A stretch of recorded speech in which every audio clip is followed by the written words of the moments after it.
Good afternoon. Good afternoon to everyone. I want to welcome everybody. My name is Kate and I will moderate this session. I want to welcome you to the QZ conference today, and we are very excited about the session coming up. Hope you too. We would like you to have a successful experience here, and we are doing everything possible for that. So I would like to introduce our speaker, Denis Gadalani. Denis, and before this, I would like to tell you some interesting and extraordinary facts about Denis. For example, Denis has been working in clinical research before he started his way in IT. Also, Denis has a very interesting hobby, like shooting and collecting fountain pens. Denis, maybe you can show one from your collection to us. Sure. And tell us about this very interesting hobby. Okay. Hi, everyone. Yes, thank Kate. Well, the lady is asking, I'm doing. So this is like my favorite pen. It's Waterman. It's very old one. And the history how this get to me is some fun. So one of my students, he bought a table on a flea market in Amsterdam and found this pen, which was broken inside that table. He called me and asked, would I like to have the remains of this pen? I agreed. He sent it to me, and I realized that this is a Waterman, which is no more produced model. And I make some efforts, repair it. Now I have like 15 years old pen in my collection, which was repaired by my hands with 24 karat gold. So I'm pretty happy with this one. I see. Okay, thank you. Now to next very interesting facts about your working with large enterprise projects often associated with medicine. Denis, tell the truth.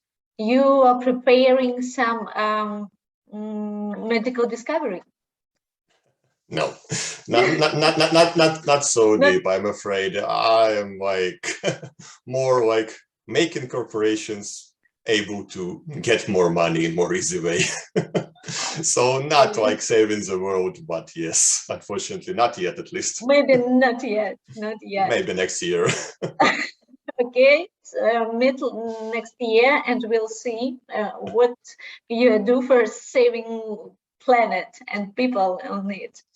Okay, also Denis, he's a teacher and trainer of different courses on risk management, testing design, test strategy, and program for leads. It's particular topic of our today's discussion, and how to raise QS leads within your company.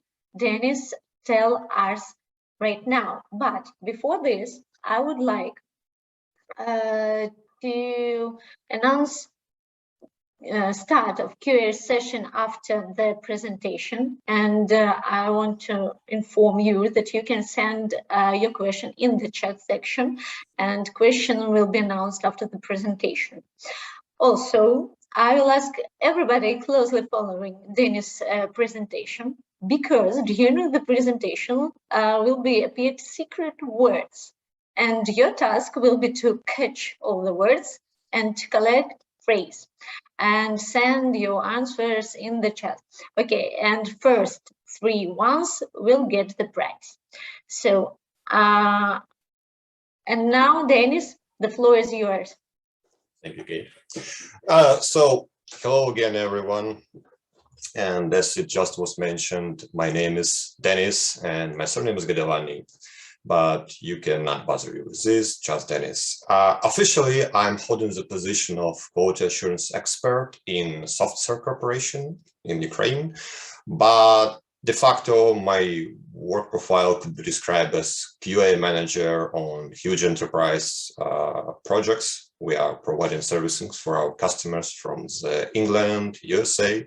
I personally mostly working with the United Kingdom.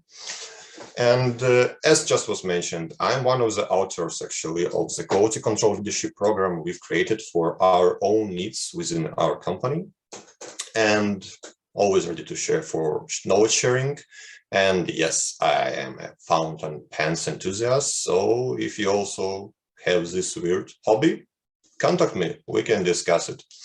Anyway, the topic of our today's session, and I'm really happy to share this with you, is about quality control leadership program. So how a company can raise QC leads within its own borders, its own limits, and shape those people to be both managers and quality specialists and be able to work with risks, with strategy, with teams, manage resources, and many, many others. And like tricky questions, like, do we have a leader in here among these guys from this platoon? This could be maybe the guy in the center. He's kind of pointing for something, I guess, for the goal, and has some plan to do, actually ready to have action. This could be also a person to the right who's eager to fight, and I'm not sure if he knows how to use his gun. Or this could be anybody from the team on the screen. The answer could be any, but if you ask me, my personal opinion in this very case would be that the leader is not exactly on this screen, but it's over here. Leader is somebody who is working very close with the team and with the upper management, with the client, with all stakeholders around the team. This is a person who takes care and ensures that the team has everything they need to make things happen. This is a person who is responsible to ensure that the goals are correct and stable for a current situation. The one who knows the strategic expectations and tactical expectations. The person who understands the needs, motivation, drivers for every team members and can handle this and support them in this situation. And this is a person who also run along with the team and cover crisis activities, cover routine stuff, and taking care that the team would be successful and would be secure from all kind of corporate threats could be in the place. This is a QC lead, as I understand this position. And this is a QC lead as SoftServe was needed and what we were expecting to do. And if we're trying to discuss, so what exactly a lead by his capabilities, we can say the next things. This is a person, if you're talking just about like SoftServe needs, your company may have different opinion and different needs, but idea almost like close. This is a person who is able to implement approach which will ensure that the requirements within project are met.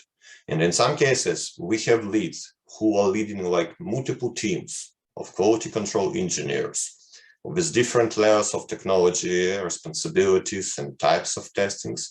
And this person must be capable to implement the most efficient, the most effective by cost and resources sides approach, which will get the team there. And the end result will cover all the requirements. This is a person who will guarantee that process is complied to company standards.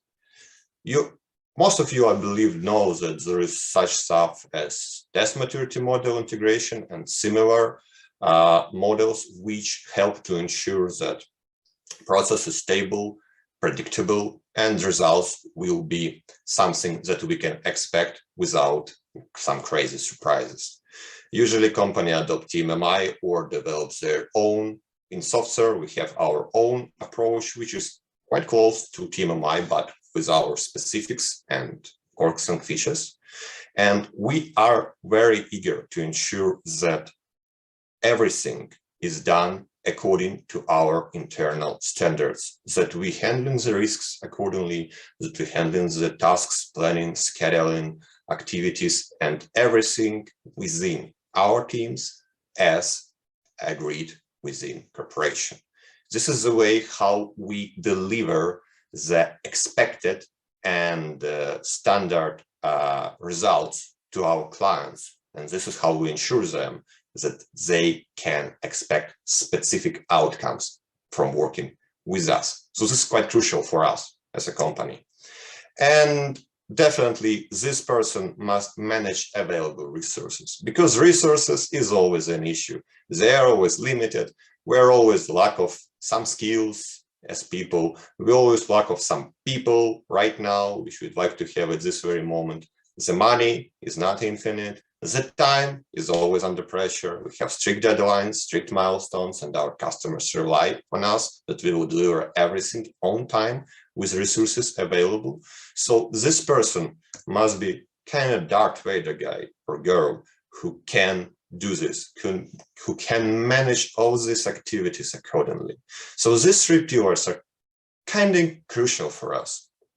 And it's very important for us to ensure that people who are nominated on the quality control lead position within the project can really do everything mentioned just by myself. And the question comes out, so where we can get those people? Like, they come with their own experience to company, with their own background, some skills, some knowledge, and their understanding of how making things done. And the answer, most easy one, would definitely be the clones. But unfortunately, our biology technology not so far yet. So we need to find another solution, some way to ensure that we can educate them, raise them within the company, and ensure they understand all the important activities, all the important points and key pillars SoftServe is working with their customers. And that's actually how we came to the idea that we need to create the quality control leadership program within our borders. So there are some steps we actually passed, and I'd like to share with you so you really can apply this to your requirements, to your company and your needs. The step one, always the same. You must understand your issues. So we made some inquiries within our company amongst our quality control leads, and we found the next data. About 44% of those who we asked stated that they were not really prepared for this role when they were assigned to this position at the first time. So they do lack some management experience, they do lack some management knowledge and skills, mostly, because as quality control engineers, they already good. Also, among those who already were on position, 87% mentioned that they would like to have more training before embarking how to actually perform QC leads activities. And this actually stated the issue itself. People want to get more preparation before be post on this position. And there is a dilemma. Well, you can't be a good lead without experience, hand-on. And from other hand, you cannot get experience without being a leader, so without being a person who's on the QC lead position. And this is an issue which is up to be solved. How you can get people trained theoretically and practically as fast as possible and ensure that the level of their performance, the level of their skills is sufficient to face all our internal requirements. So this leads you actually to step number 2. you must know what exactly you want to get from those people and those programs. The first point we understand we want is to ensure that our QC leads will gain essential knowledge and skills. You cannot get good skills without theoretical preparation, and you cannot get any kind of experience without practice. So you must transform theory in practice and convert this into the skill, which could be applied continuously. This was one of the goals. Ensure they are skilled enough to take this role. We also want to enhance leadership within companies, specifically within quality domain, and to help people to step out from the crowd who want to do this and take responsibility, take ownership, start to learn how to be actually a manager of quality and how to assure this process. We want to provide required training at the very beginning of the leadership based on previous 2 points.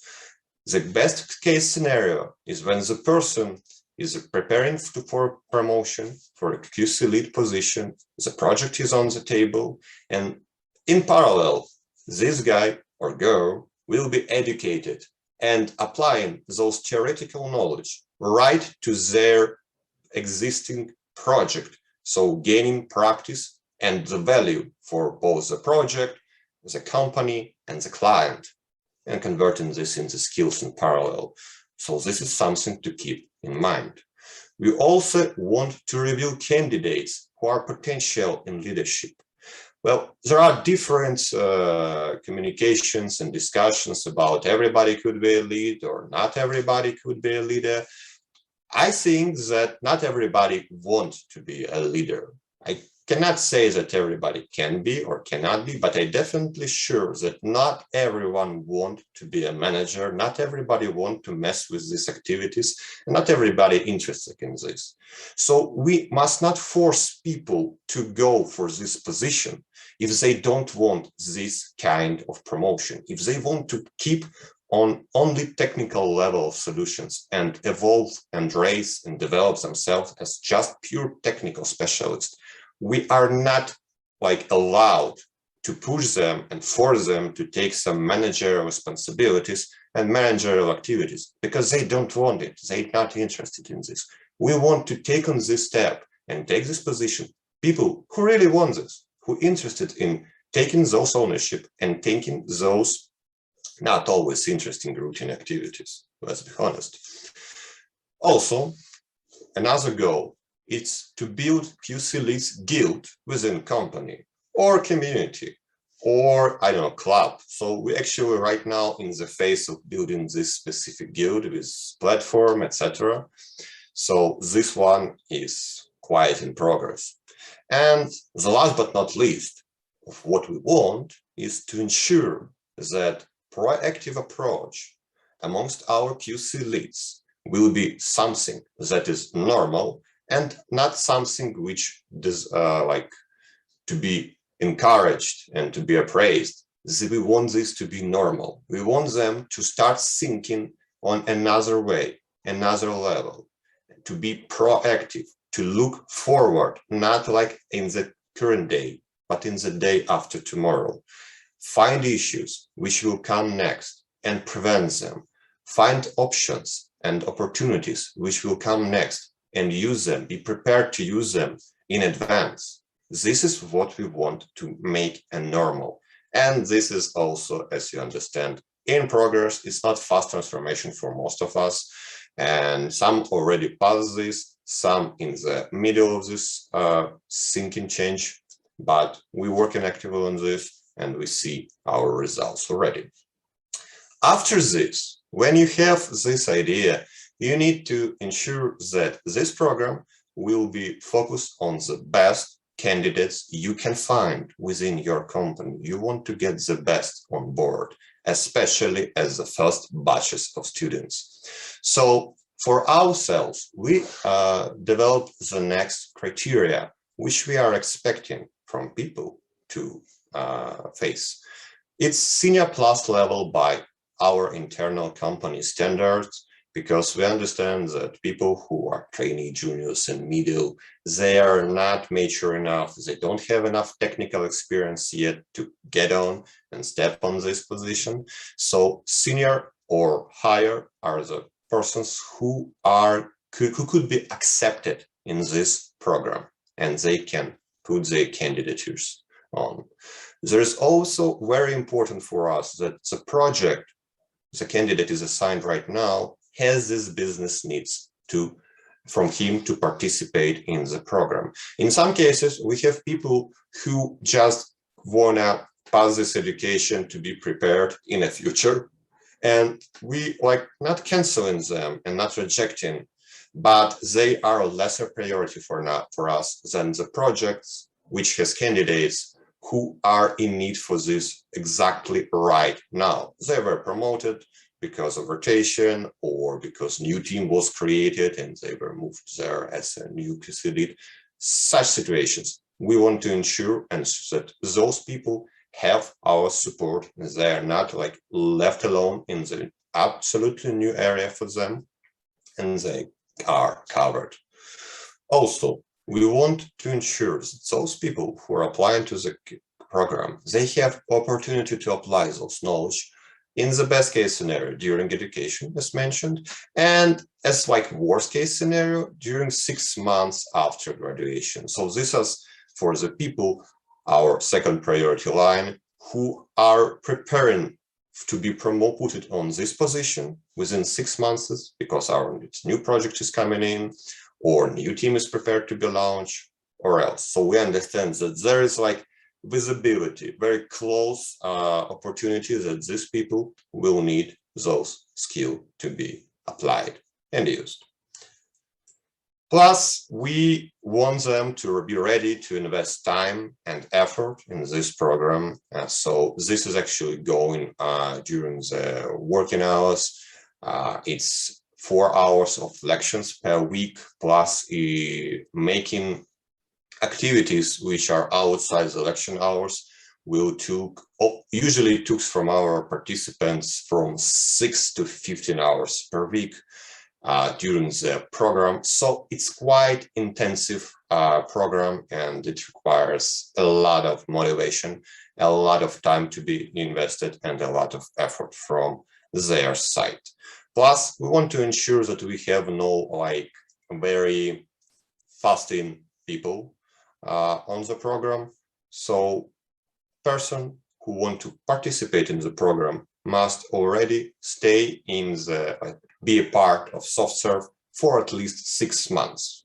We are not accepting candidates who spend less than 6 months within the company by different reasons, but mostly to ensure that they are more or less loyal to the company and they will stay and work within the company and bring value for our customers and for the company itself.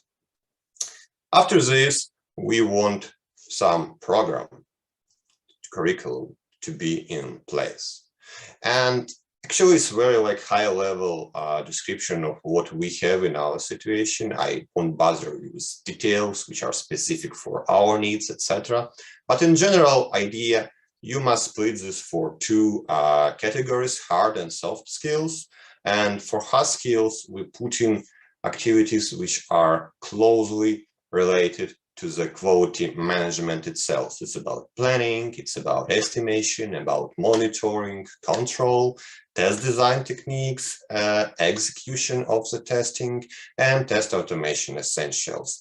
Risk management also included, how to make good reports also is part of this hard area.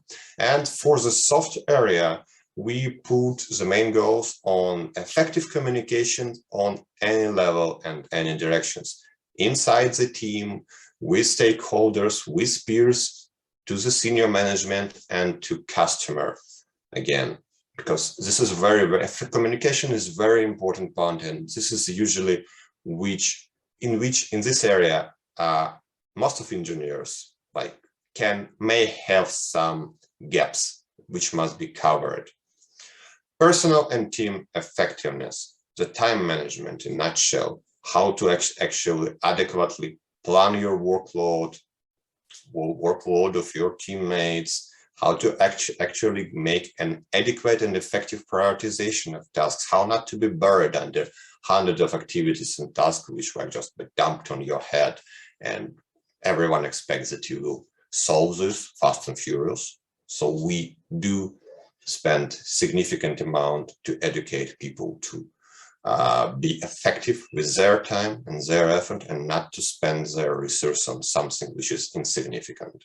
It's about people management, how to manage your team, how to work with people you working closely every day, how to communicate with them, how to be supportive with them, how to understand their needs, their issues, how to describe to them what you expect from them in a way that they would adequately understand this, how to be a good and effective manager, and about leadership skills, like in a nutshell, what stands for it, what is the company expecting from them as leaders, what their team actually expects from them as team leaders, etc., etc. So program curriculum actually was one of the most time-consuming and resource-consuming part, which took from us, because you always want to put everything, yeah, in a course, but the time is limited, and we have to pick what is really essential, what is less essential, what could be learned by themselves later, and what could be ignored at all. So we spent a lot of evenings in such discussions with the team who were involved in preparing of this and creation of this program. But in the end, we have the curriculum which we wanted to be in place. And after this, we can go for the pilot launch. And the pilot launch is actually something that is very tremendous, very sensitive, tentative, and when everything usually goes not so smooth as you would expect. So what we learned from this? Materials must be ready. And in our case, everything was very good with materials. We have everything in place, but during the everything which we planned were in place. But during the pilot launch in the first group, we understood that we need some additional templates for some activities which were included in the program to simplify the understanding and the process of the education during the program.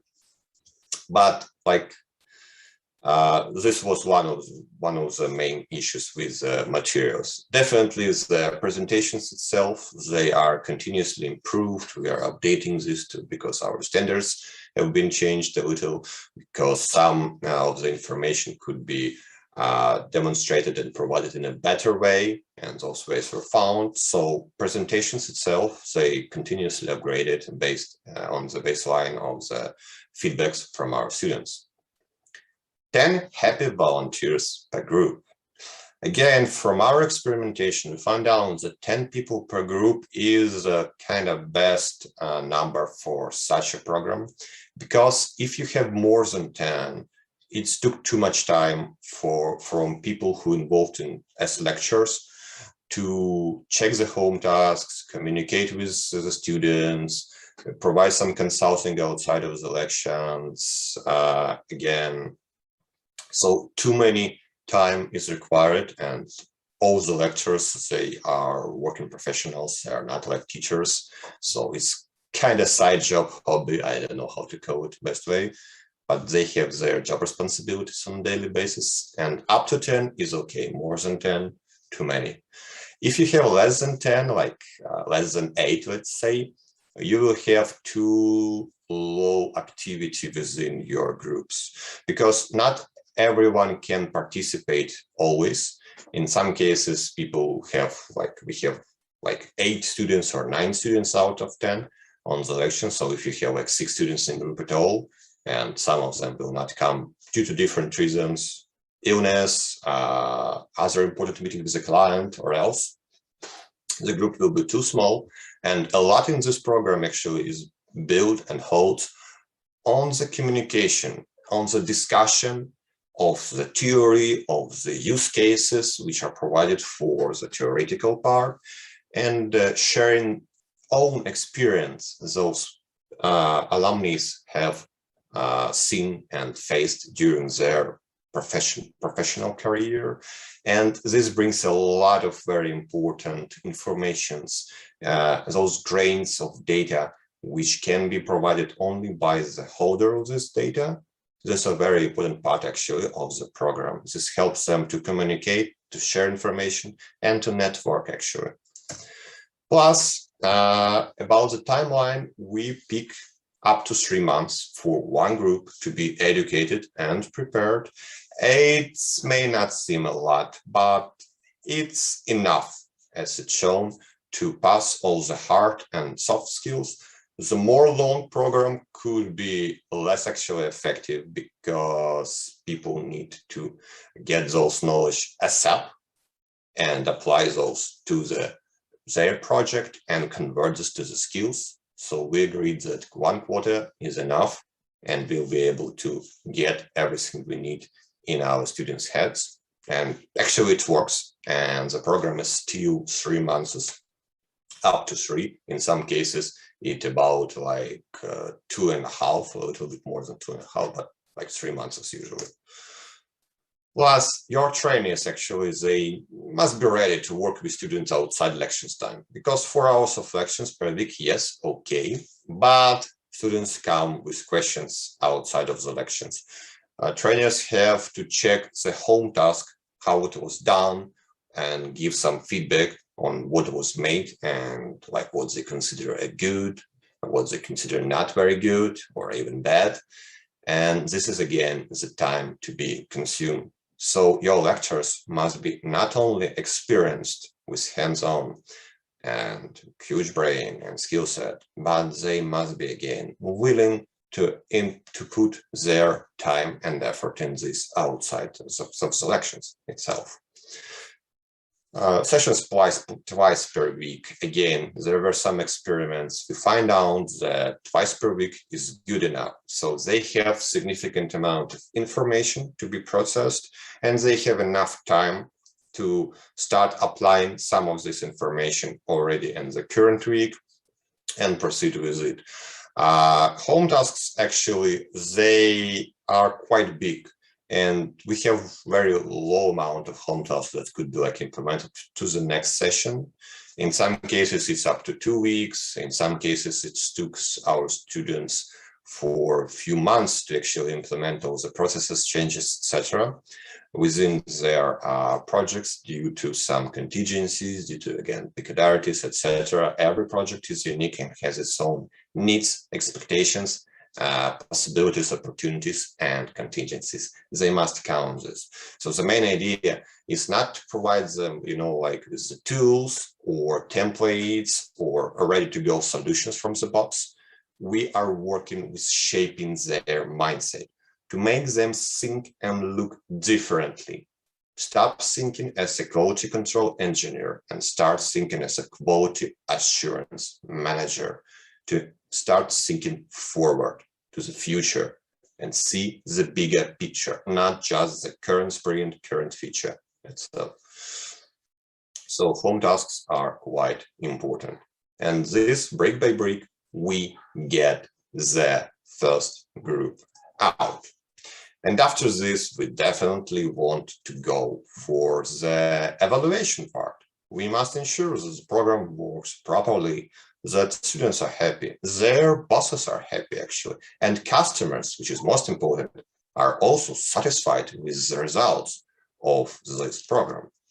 So we want to evaluate candidates' performance during program. So in this way, we are working closely with project managers from their relative projects and collecting feedback at the beginning of the program, at the middle of the program, at the end of the program, and 3 months after the graduation from the program. We must ensure that everything goes smooth and PMs receiving the upscale QC leads, and there is a progress in their skill set, in the quality level of the product they're working with and delivering. We want to get feedback from students themselves, because they pass in this program, they have their understanding what works for them, what not, and overall thinking how the program was. So we have a few ways of getting the feedback. We're actually collecting some feedback forms after each sessions, which are specified for session topic. We collecting feedback form at the end of the program, and we have a retro session with students and lecturers when they are able to share everything they want to share with everyone about the program, how it's gone, and what was good, what was like lame. So we're expecting everything. We also, as I mentioned, want to get feedback from project managers, and in the end, like how they found the results and changes in their QC lead after the program. Are they satisfied? What is still is not enough from them if such a case, and what they would like to have more above from what they already received. And the interesting stuff which was added in the middle of the program, actually, first batches were not doing this, the diploma session. And this was like one of the best decisions actually which we made for the program. So the idea is after 6 months when you were enrolled on the program, 6 to 8, you are expected to defend a diploma. What have been done by you after the program on your projects? What changes you've made? What were the reformations? What was the metric results before and after? What solutions you were applied? What you have changed at all? Like, what was the result? What was the outcome? What were your success and what were your fails? And very more interesting given in fails during this diploma work. So we already started to receiving the first diplomas about 3 or 4 weeks ago, and people are so eager actually to share their experience there, showing what they were trying to do, how they succeeded with this, what were the root causes for the successes and the fails they faced, and what was the reasons behind their fails, why those ideas have not run next and doesn't work. And this is very interesting. We're collecting huge amount of very, very important experience from the scratch, from our people, and we're putting this in the different process and guidelines and best practices. And some of the students already asked to share this experience on their own with the whole quality department within the company to make some presentations about their story, how they raise and how they fail in some cases. And this is something that we actually wanted to enhance such activity and such leadership also. So diploma sessions is very important. If you're gonna to make something similar, some similar program within your company, do the diploma sessions. They work just perfect, like 15 minutes of the communication to defend the diploma, and this brings so much changes and so much value. So the program is a little bit more than a year already, and after this year we have the next situation. We have 121 successful QC leads after this significant program. The total net promoter score, the evaluation of the alumni themselves of the program, how it was useful for them, is 96 out of 100 possible points. And this is the biggest NPS within whole SoftServe company amongst all the trainings and educational programs we have. We have hundreds of those.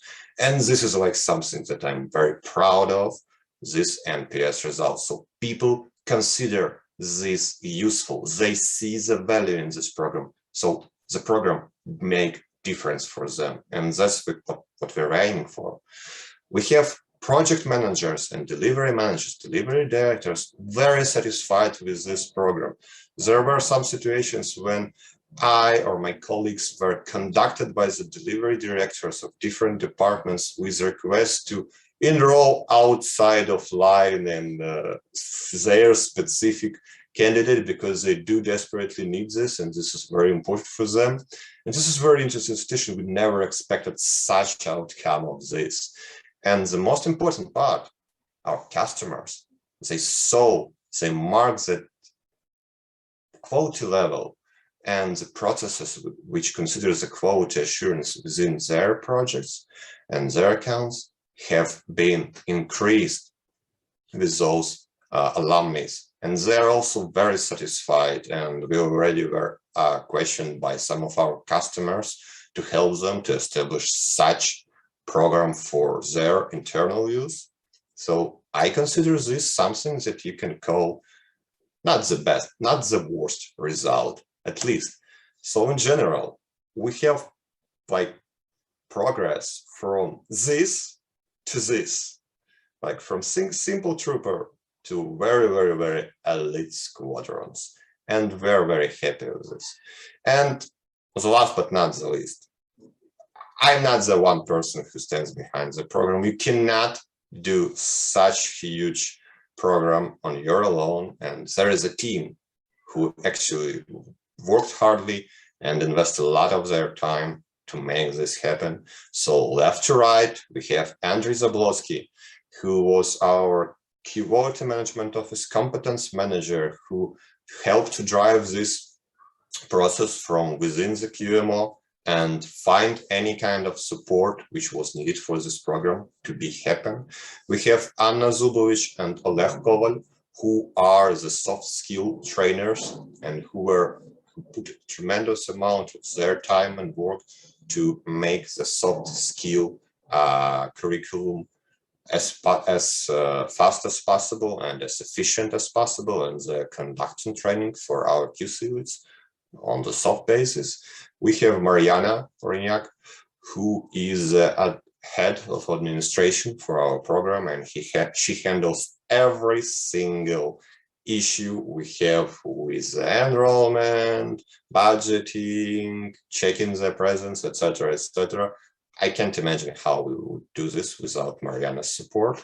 And last but not least, down to the right, we have Natalia Dombrovska, who enrolled in the program a little bit later, and she also a trainer for the hard skill as I am, and she is also putting a lot of effort to conduct those selections and to make significant improvements in every single iteration and every single group with the materials we are providing to our students to make sure everybody's happy and everybody's doing their best. So without those people, I wouldn't be sitting here in my kitchen and sharing with you the results of this work, because they put a tremendous effort to make this happen. And actually, that's it. That's what I want to share with you about the program we've made. It's 1 year. The program is alive. We have significant amount of people pass it. We have great NPS. We have great results. And I guess we bring significant value to our company by making this program and help a lot to our customers and to our colleagues to boost their skill set. Thank you very much for your time. If there are any questions, Katya, I'd like to hear them.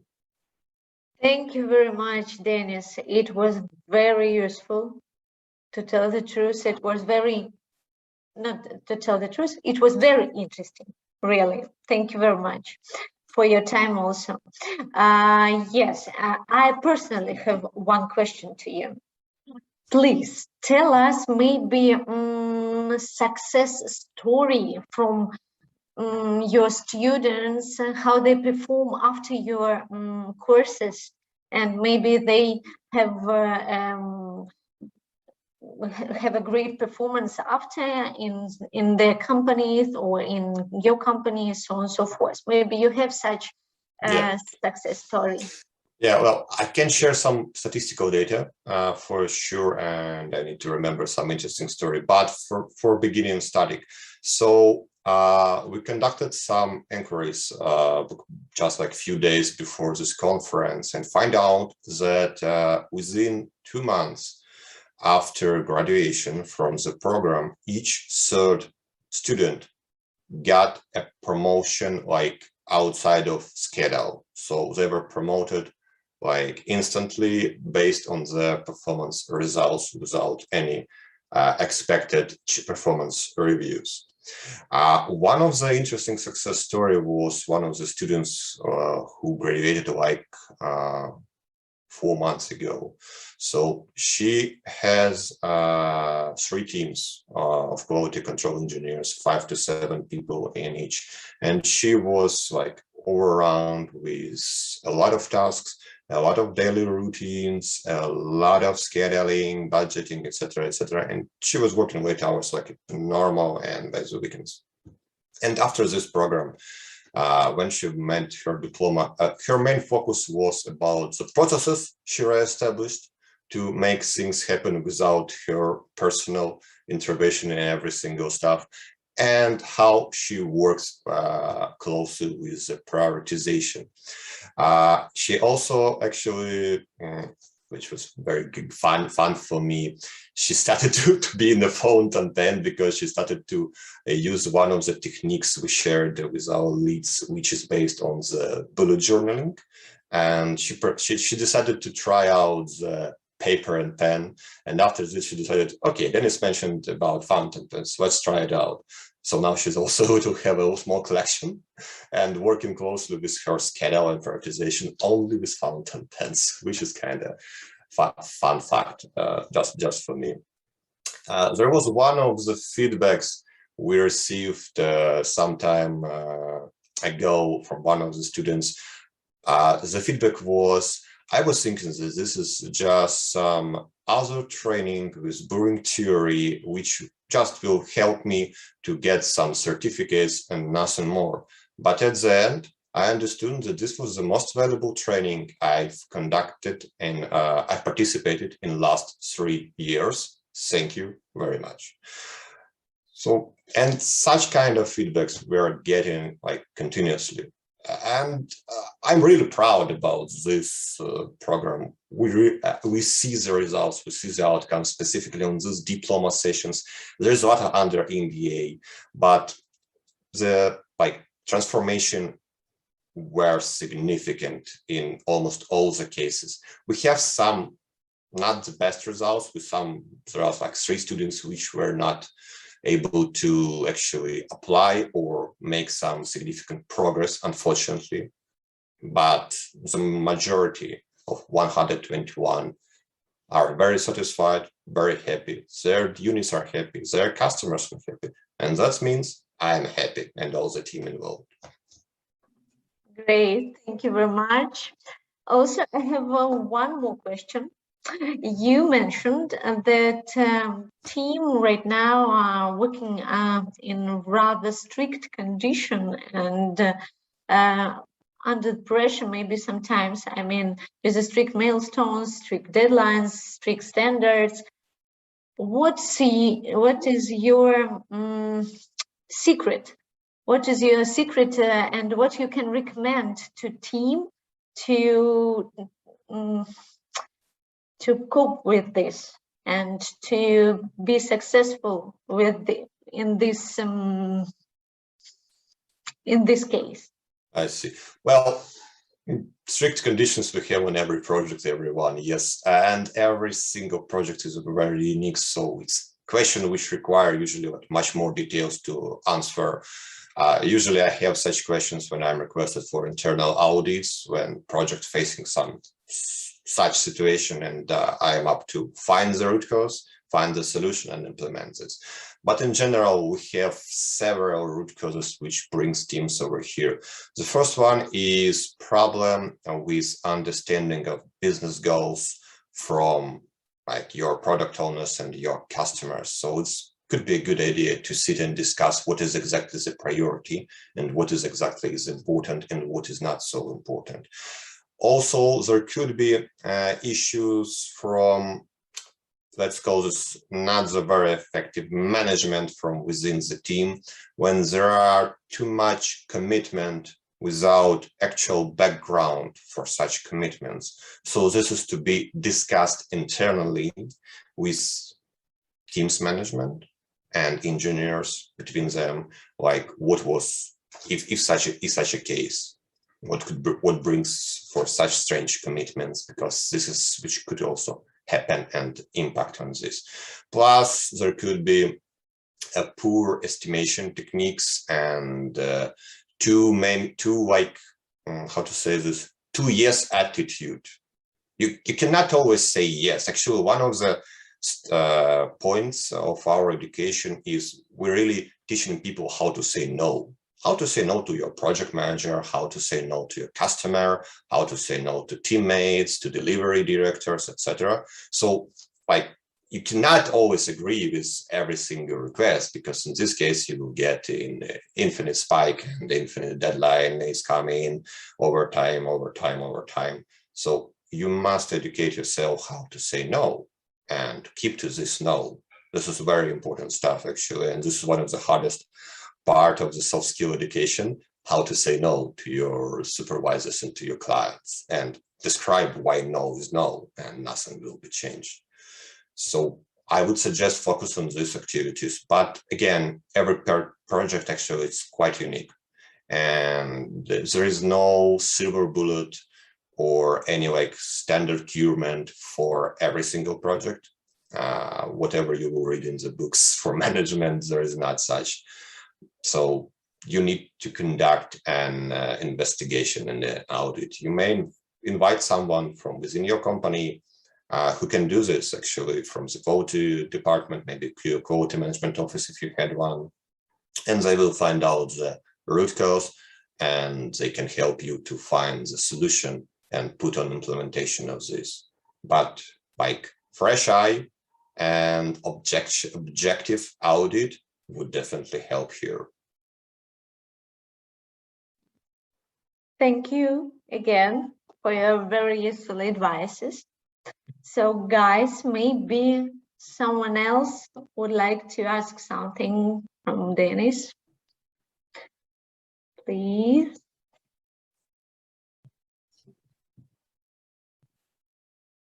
Mm-hmm.